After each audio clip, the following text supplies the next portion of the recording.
et bienvenue à cette émission.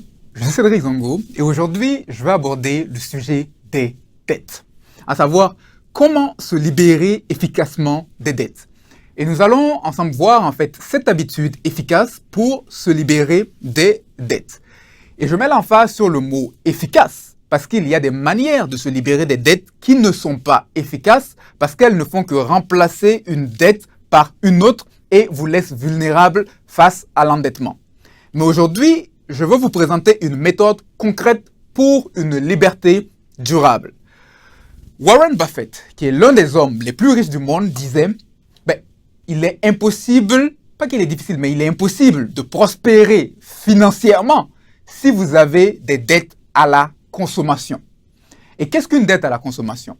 De manière simple, en fait, les dettes à la consommation représentent la plupart des dettes que vous pouvez retrouver dans la vie d'une personne, à l'exception de l'emprunt immobilier. Donc, on parle par exemple de l'emprunt pour des meubles, voitures, découverts bancaires, dettes de carte de crédit, des emprunts pour des fêtes, pour des voyages, etc. Et par essence, en fait, il faut savoir que les emprunts à la consommation sont des emprunts pour acheter des biens qui perdent de la valeur. Et pourquoi est-ce que c'est essentiel pour vous de vous libérer de ces dettes-là? C'est essentiel si vous voulez prospérer parce qu'avoir des dettes à la consommation, c'est marcher dans le sens contraire en fait de la richesse. Comment on devient riche?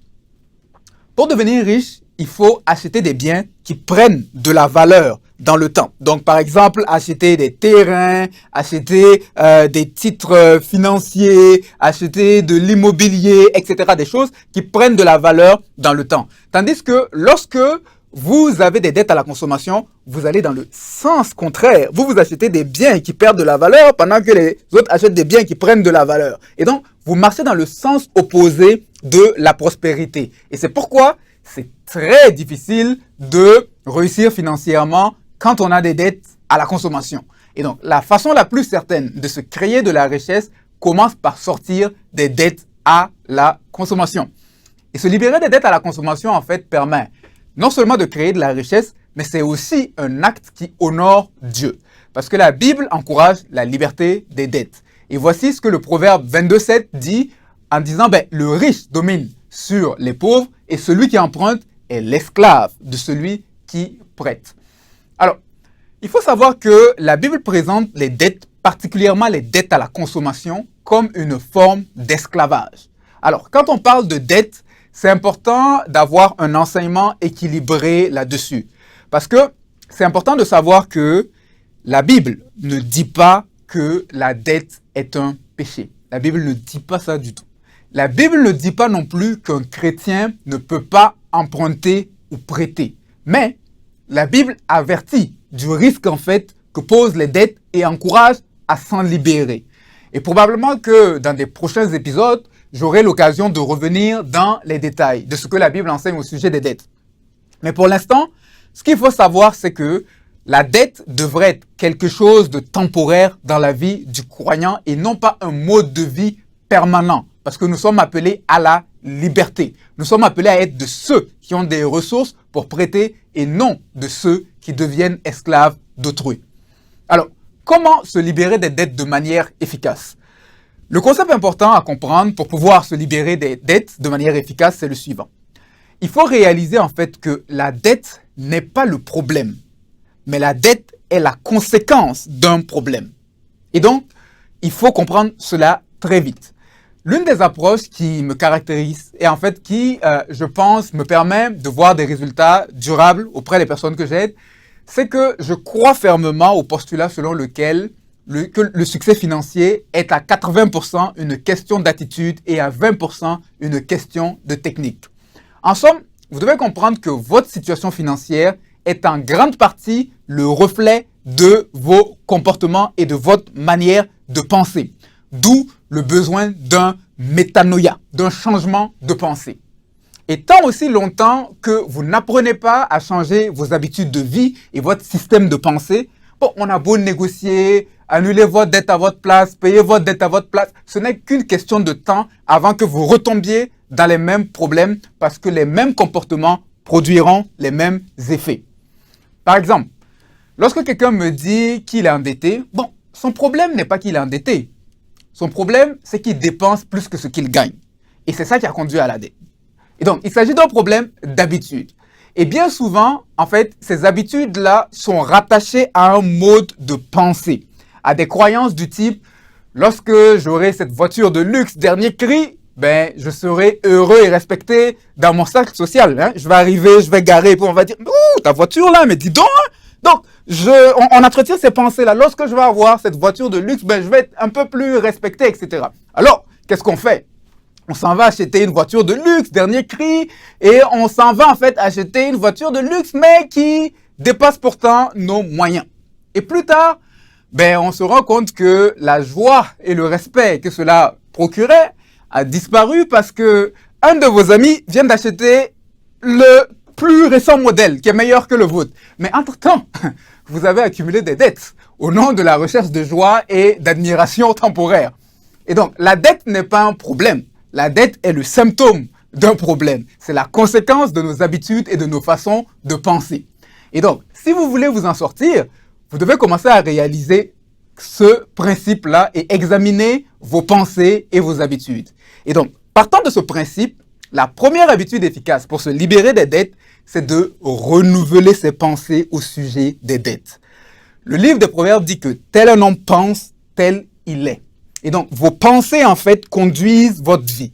Et l'une des raisons pour laquelle vous avez de la facilité à aller de crédit à la consommation en crédit à la consommation, ben, c'est parce que vous avez considéré la dette comme étant un mode de vie normal. Par conséquent, pour vous, ben, c'est pas un problème de vivre de découvert en découvert, d'accumuler des soldes de cartes de crédit, d'emprunter chez Pierre pour payer Paul. Vous êtes même devenu un expert là-dedans parce que pour vous, ben, la dette, c'est normal. La dette est devenue dans votre esprit un mode de vie normal. Mais vous devez comprendre que pour vous libérer des dettes, particulièrement des dettes à la consommation, vous devez voir la dette comme Dieu perçoit la dette. Au lieu de voir la dette comme un moyen de réaliser rapidement vos désirs ou quelque chose de normal, ben, commencez à la percevoir comme une forme d'esclavage, comme le dit le livre des Proverbes. Celui qui emprunte est l'esclave de celui qui prête. Et lorsque vous vous endettez pour des biens qui perdent de la valeur, en fait, vous êtes en train d'être redevable à votre passé plutôt que d'être en train de construire votre avenir. Vous êtes en somme un esclave de votre hier plutôt que d'être un bâtisseur de votre demain.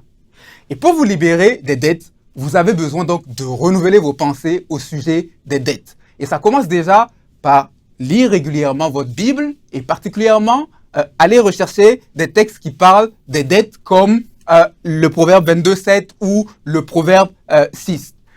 La première donc des choses, c'est de renouveler ses pensées au sujet des dettes. La deuxième habitude efficace, c'est de dresser un inventaire de vos habitudes de dépenses. Vous devez dès à présent prendre en note combien est-ce que vous gagnez et combien est-ce que vous dépensez par mois et aussi savoir où est-ce que vous dépensez. Par exemple, combien vous dépensez en nourriture, en vêtements, etc. Parce que, comme le disait l'auteur Benjamin Franklin, de petites fuites peuvent faire couler un grand navire. Et donc, ce sont les petites dépenses par-ci, par-là qui s'accumulent et créent parfois des problèmes. Il est donc essentiel de dresser un inventaire de ces dépenses en prenant en note ces dépenses pour au moins une période de 3 mois. Et c'est une idée qui a l'air simple, mais elle est très puissante. Parce que parfois, en fait, nous passons à côté de l'extraordinaire parce que nous sous-estimons la puissance des idées et des concepts ordinaires. Mais il faut savoir qu'il n'y a pas d'extraordinaire sans ordinaire, comme il n'y a pas de surnaturel sans naturel. Donc, commencez par le naturel et Dieu va faire intervenir le miraculeux à travers votre naturel. Donc, dressez donc un inventaire de vos habitudes de dépenses parce que vous ne pouvez pas améliorer ce que vous ne savez pas. La troisième chose, c'est de dresser un inventaire de vos dettes. Je vois souvent des gens qui veulent sortir des dettes, mais qui ne savent même pas combien est-ce qu'ils ont comme dettes. Alors, comment est-ce que vous voulez être libre de ce que vous ignorez? Vous connaîtrez la vérité et la vérité vous affranchira. Donc, même si connaître la réalité de ces dettes peut être douloureux, je l'avoue, la vérité, même si elle est parfois difficile, vous rend plus proche de la liberté que l'ignorance. C'est comme par exemple aller chez le médecin.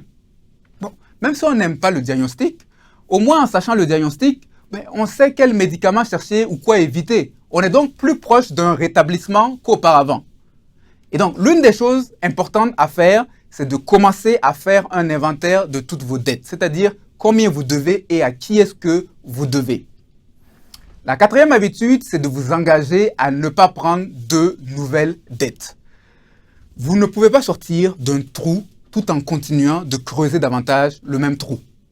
Vous ne pouvez pas sortir des dettes si vous continuez à emprunter. Donc, ça signifie que vous devez prendre la ferme résolution personnelle d'arrêter de prendre de nouveaux crédits, de dire que ça suffit à partir d'aujourd'hui et que vous allez renverser le cycle familial. Et donc, vous devez apprendre à décider de dire j'arrête les dettes et apprendre à vivre avec un budget, à vivre selon vos moyens, même si ça va vous demander des sacrifices. Parce que, il faut savoir qu'il n'y a pas de couronne sans sacrifice. La cinquième chose, c'est de développer l'habitude d'épargne. Pourquoi est-ce important de développer une petite épargne de départ, même dans une situation d'endettement? Il faut savoir que la plupart des gens s'endettent par manque d'épargne. Ils vivent de chèque de paie en chèque de paie, et puis un imprévu arrive et ils se retrouvent obligés de s'endetter parce qu'ils n'ont aucune épargne pour amortir la situation. Donc, pour casser en fait le cycle de l'endettement, vous avez besoin d'installer très vite une habitude d'épargne. Autrement, vous allez tomber encore plus dans la dette.